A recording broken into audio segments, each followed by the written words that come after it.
സാധാരണ ട്രിപ്പ് പോകുമ്പോഴൊക്കെയാണ് മസാല ദോശ പുറത്തുനിന്ന് പോയി കഴിക്കാറുള്ളത്.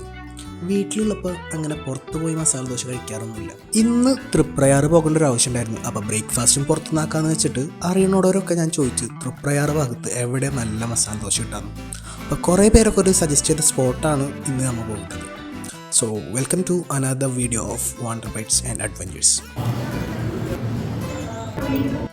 അപ്പോൾ നമ്മൾ എന്നുള്ളത് തൃപ്രയാറുള്ള ലക്ഷ്മി നമ്പീഷ്യൻസ് കഫേ.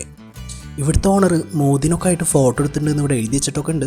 മോദി തൃപ്രയാർ വന്നപ്പോൾ എടുത്തതായിരിക്കും. ഇതൊരു പക്കാ വെജിറ്റേറിയൻ റെസ്റ്റോറൻ്റ് ആണ്. അപ്പോൾ നമ്മൾ വന്ന കാര്യത്തിലേക്ക് കിടക്കാം. നല്ല ചൂട് മസാല ദോശ ഓർഡർ ചെയ്തിട്ടുണ്ട്. കൂടെ വന്ന ഫ്രണ്ട് മസാല ദോശ എന്തായാലും ഓർഡർ ചെയ്തതല്ലേ, അപ്പോൾ പൂരി ബജ്ജി ടേസ്റ്റ് ചെയ്യാമെന്ന് വെച്ചിട്ട് പൂരി ബജ്ജി ഓർഡർ ചെയ്തു. രണ്ടാളും രണ്ട് ഡിഫറെൻറ്റ് ഐറ്റംസും പിന്നെ ഒരു ചായയും ഓർഡർ ചെയ്തു. അപ്പോൾ ആദ്യം തന്നെ വന്നത് മസാല ദോശ ആയിരുന്നു. നല്ല നെയ്യ് ഒഴിച്ച മസാല ദോശ. പക്ഷേ വിചാരിച്ച അത്ര ഹൈപ്പ് ഉണ്ടായിരുന്നില്ല. ഞാൻ ഭയങ്കരമായിട്ട് ആഗ്രഹിച്ച് കഴിക്കാൻ പോയതാണ്, പക്ഷെ ആ ഒരു ലെവൽ ടേസ്റ്റ് കിട്ടിയില്ല. പക്ഷെ പൂരി ബജ്ജി അത് അടിപൊളിയായിരുന്നു.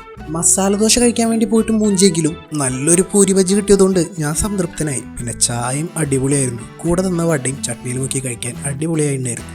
മസാല ദോശ മാത്രമാണ് ഒന്ന് തളർത്തിയത്. ബാക്കി ഫുഡൊക്കെ ഞങ്ങൾ കഴിച്ചത് അടിപൊളിയായിരുന്നു.